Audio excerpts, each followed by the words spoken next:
Pakistan's most watching legal awareness YouTube channel.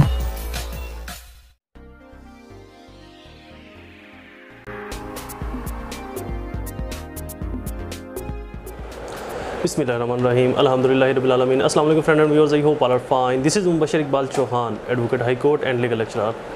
Series of legal lectures के अंदर हमारा आज का सब्जेक्ट लॉ ऑफ कॉन्ट्रैक्ट 1872 हमारा टॉपिक या क्वेश्चन बहुत ही ज़्यादा इंटरेस्टिंग है।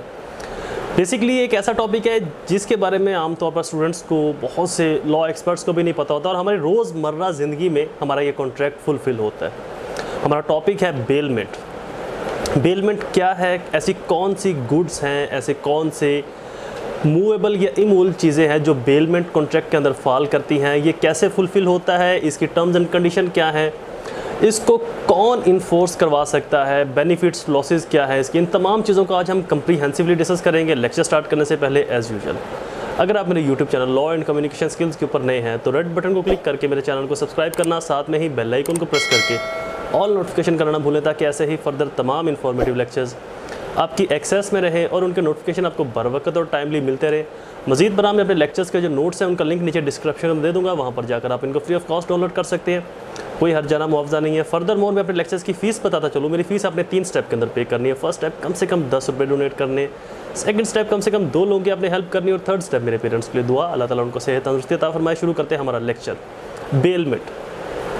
बेलमेंट लॉ ऑफ कॉन्ट्रैक्ट के अंदर दरअसल इंक्लूड किया गया, शामिल किया गया जितनी भी जर्नल हमारी गुड्स के मामलात हैं। गुड्स से मुराद कुछ भी, मोबाइल, आपका लैपटॉप और different accessories, hand free etcetera, तो जो भी गुड्स के मैटर्स हैं। अब यहाँ पर गुड्स का पोजेशन चेंज होता है, ऑनरशिप चेंज नहीं होती। कैसे, एग्जाम्पल से आपको समझाता हूँ। फॉर एग्जाम्पल आपके पास एक मोबाइल है, अब उस मोबाइल की अंदर कोई टेक्निकल फॉल्ट आ गया, आप एक शॉपकीपर के पास जाते हो लाहौर में, मोबाइल मार्केट के अंदर, वहाँ पर जो शॉप रिपेयरिंग वाले हैं उनके पास जाकर आप कहते हैं जी ये मेरा मोबाइल है, मैं इसको यूज़ कर रहा था, किसी वजह से इसके अंदर टेक्निकल फॉल्ट आ गया, तो इसको बराहे करम ठीक करते हैं। वो आपसे मोबाइल लेते हैं और आपको बता देते हैं कि जी इसकी इतनी कंपनसेशन होगी, इतना हर्जाना होगा, इतना जुर्माना होगा या इतनी इसकी फ़ी लगेगी ठीक करने की।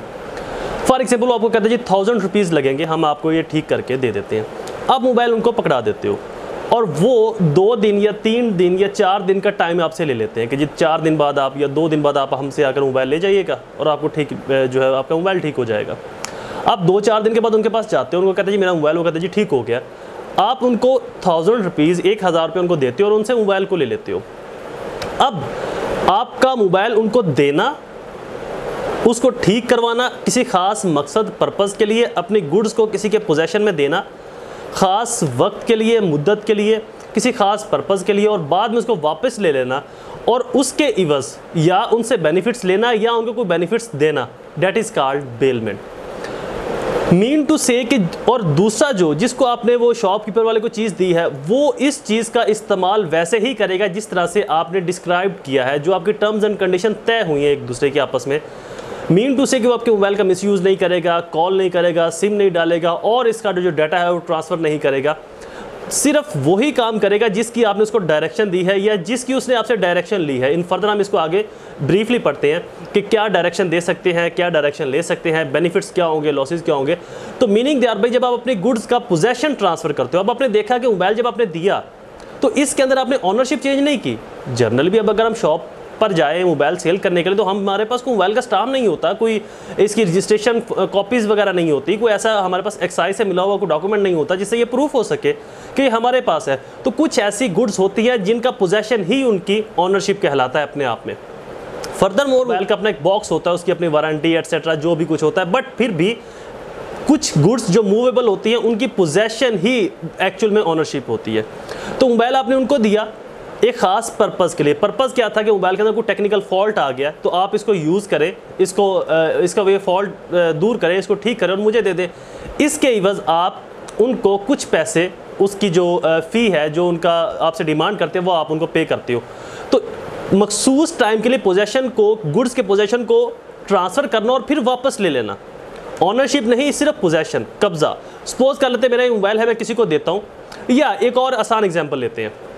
फॉर एग्जाम्पल आपकी एक शॉप है और आपके पास एक शख्स आता है और आपकी शॉप है कैमराज की। आपके पास एक शख्स आता है, वो कहता है जी हमें 3 दिन के लिए वेडिंग सेरेमनी के लिए कैमरा चाहिए, फोटोशूट करना है हमने या वीडियोस बनानी है, हमने मूवी बनानी है, आप उनको 3 दिन के लिए कैमरा दे देते हो और पर डे आप उससे चार्ज करते हो 5000 5000 रुपीज़। 3 दिन के 15,000 बने 15,000। अब 3 दिन के लिए आपने उसको कैमरा दिया और कैमरे का पर्पस सिर्फ उसमें से वो वीडियोस बना सकता है, फोटोज़ बना सकता है, पिक्स ले सकता है। उसके बाद वो 3 दिन के बाद आपको कैमरा आपका वापस करेगा और आप उसके एवज से कुछ मनी, कुछ रकम लेंगे। उसको फ़ायदा क्या मिला? उसने कैमरे को यूज़ किया, आपको फ़ायदा क्या मिला? आपने उसकी एवज कुछ मुआवजा ले लिया, कुछ रकम ले ली, कुछ फीस ले ली सर्विस की। अब बेलमेंट के अंदर जस्ट पोजेशन जाता है और कुछ टाइम के बाद दोबारा वापस एक्चुअल ऑनर के पास पोजेशन मुंतकिल हो जाता है। तो पोजेशन का ट्रांसफ़र होना और कुछ टाइम के बाद दोबारा पोजेशन का एक्चुअल ऑनर के पास आ जाने का जो प्रिंसिपल है, जो पर्पज़ है, जो फैक्ट है, date is called bailment. Meaning of bailment, bailment का मीन है डिलीवर करना किसी भी चीज़ को। डेफिनेशन ऑफ बेलमेंट आपको बता दी। Kinds of bailment, bailment for benefit of bailor जो देता है, बेली जो लेता है, दोनों के फायदे के लिए। बेलमेंट ऑफ म्यूचुअल बेनिफिट या इसके अंदर दोनों का फायदा होता है। फॉर एग्जांपल एक बंदा है, उसने कैमरा का यूज़ किया, पिक्स बनाई, वीडियोस बनाई, मूवीज़ बनाई और दूसरे बंदे को उसके एवज कुछ मुआवजा मिल गया। Parties of contract of bailment, 2 parties होती हैं, बेलर और bailee. Essential of contract of bailment, इसके इसेंशियल क्या है? फर्स्ट कॉन्ट्रैक्ट, दोनों के दरमियान में कॉन्ट्रैक्ट। इसके अगर और एग्जांपल मैं आपको देता चलूँ तो कंस्ट्रक्शन के जो लोग बिजनेस करते हैं, आपने देखा होगा कंस्ट्रक्शन की ऐसी बहुत सी चीज़ें हैं। जब आप एक बिल्डिंग को तैयार करते हैं तो बहुत सी चीज़ों की ज़रूरत पड़ती है, सीढ़ियाँ और ये लोहे के ड्रम वगैरह, इस तरह की चीज़ें। तो ये आप किसी कंपनी से या किसी शॉप से जाकर कुछ टाइम के रेंट के ऊपर आप इनको ले लेते हो। वो पर्पस बता कर लेते हो कि हमने इसका ये इस्तेमाल करना है, ये यूज़ करना है, और कंस्ट्रक्शन का काम करने के बाद वापस आप उनको वो चीज़ें लौटा देते हो। तो बेलमेंट के अंदर जो गुड्स होती है वो पोजेशन आपके पास आता है कुछ टाइम के लिए, दोबारा से फिर एक्चुअल ऑनर के पास ट्रांसफ़र हो जाता है, वापस चला जाता है। तो दरअसल जब पोजेशन का आपके पास आना और फिर वापस उसके पास चले जाना गुड्स का, और गुड्स के अंदर सिर्फ मूवेबल होंगी। इमूवेबल चीज़ें, जैसे कि अगर इमूवेबल की हम बात करें तो फिर तो इसके अंदर रेंट के मामला भी आ जाएंगे, मकान, घर, प्लाट। तो इस बेलमेंट के कॉन्ट्रैक्ट में जस्ट मूवेबल चीज़ें फॉल करेंगी। इमूवेबल चीज़ें, ऐसी चीज़ जो हरकत नहीं कर सकती, वो फॉल नहीं करेगी। Essential of contract of bailment, इसके इसेंशियल क्या है? फर्स्ट कॉन्ट्रैक्ट होना चाहिए, सेकंड मूवेबल प्रॉपर्टी जो हरकत कर सकती है, like mobile device, cameras, lights, whatsoever, even though books. अगर आप लाइब्रेरी में जाते हैं और उनसे कोई बुक आप ले लेते हो कुछ टाइम पढ़ने के लिए और दोबारा से फिर आप उसका पोजेशन वापस लाइब्रेरी वालों को लौटा देते हो, that is also called bailment. ये भी बेलमेंट होगा। तो इस तरह हमारे डेली के हमारे बहुत से ऐसे मामलात हैं जो हम फुलफिल करते हैं बेलमेंट कॉन्ट्रैक्ट की सूरत में। डिलीवरी ऑफ गुड्स, गुड्स का डिलीवर करना। Change of possession, possession change हो जाता है। मैंने एक चीज़ आपको दी कुछ टाइम के लिए और फिर आपसे वापस ले ली, तो वो पोजेशन ट्रांसफर हो गया, कुछ टाइम के लिए आपके पास है और दोबारा से फिर एक्चुअल ओनर के पास वापस चला जाता है। स्पेसिफिक पर्पस, मेन जो इसके अंदर चीज़ है, जो पर्पस बताया जाएगा उससे आगे नहीं बढ़ा जाएगा, लिमिट क्रॉस नहीं की जाएगी। जो पर्पस बताया है, जो मकसद बताया है, जस्ट वही किया जाएगा। लाइक आप किसी से कैमरा लेते हैं कुछ टाइम के लिए, आसान अल्फाज में किराए पर, तो अब आप कैमरे को खोलने नहीं बैठ जाएंगे कि जिसमें खोल के चेक करें इसके अंदर क्या है, किस तरह से इसको यूज़ किया जाता है। आपने जो स्पेसिफिक पर्पस बताया है वही यूज़ करेंगे, उसी तरह से उतना ही यूज़ करेंगे, वापस उसको लौटा देंगे। तो डेट इज़ कॉल्ड बेलमेंट। जो आपने स्पेसिफिक पर्पस बताया है उससे हटकर आप कुछ और नहीं कर सकते। ऑनरशिप इज नॉट चेंज, इसके अंदर ऑनरशिप चेंज नहीं होती। पार्टीज ऑफ कॉन्ट्रैक्ट, जो 2 पार्टीज हैं वो इसके अंदर इन्वॉल्व होंगी, बेलर और बेली। रिटर्नेबल, इसके अंदर जो गुड्स हैं वो 100% रिटर्नेबल होंगी। आप उसको, उसके पोजेशन को परमानेंट अपने पास नहीं रख सकते। जो पोजेशन है इसके अंदर वो टेम्पोरेरी बेसिस के ऊपर होगा, स्पेसिफिक टाइम पर, मुआयना मुद्दत के लिए। ये नहीं कि आप उसको 2-3 दिन के लिए लेकर आए और दोबारा उसके ऊपर माल मार के बैठ जाओ, दोबारा उसके ऊपर कब्जा करके बैठ जाएगा जी हूँ वापस कोई नहीं करनी मैं। तो आप इसका पोजेशन जो है, जितना आपका टाइम फिक्स हुआ है उनके साथ, उसी दौरान में आपको पोजेशन वापस रिटर्न करना है। ड्यूटीज ऑफ बेली, बेली की ड्यूटी क्या है? जो किसी गुड्स को लेता है किसी खास मकसद के लिए। केयर ऑफ गुड्स, गुड्स की हिफाजत करेगा। रिटर्न ऑफ गुड्स, गुड्स को वापस करेगा। Return proper time, proper time में रिटर्न करेगा। रिटर्न ऑफ प्रॉफिट, प्रॉफिट को रिटर्न करेगा। Proper use of goods, goods का प्रॉपर यूज़ करेगा, सही मायनों में, गलत यूज़ का नहीं करेगा। ड्यूटी नॉट टू मिक्स, अपनी ड्यूटीज़ को मिक्सअप नहीं करेगा। पहले था कि बेली की ड्यूटीज़ क्या है, अब है राइट्स ऑफ बेली। जो चीज़ें ले रहा है उसका राइट क्या है। रिकवरी ऑफ लॉस, अगर कोई नुकसान होता है तो उसकी रिकवरी करेगा। रिकवरी ऑफ लॉस, अगर कोई नुकसान होता है तो उसकी रिकवरी करेगा। रिकवरी ऑफ कंपनसेशन, मुआवजे की रिकवरी करेगा। रिकवरी ऑफ एक्सपेंसेस, जितने भी एक्सपेंस हुए उनकी रिकवरी करेगा। राइट ऑफ पोजेशन, उसके पास ये राइट है पोजेशन का। राइट ऑफ सिक्योरिटी, सिक्योरिटी का राइट है। Right of against third person, right of वेवेज एटसेट्रा, ये सब। टर्मिनेशन ऑफ बेलमेंट, ये सब इसके राइट से।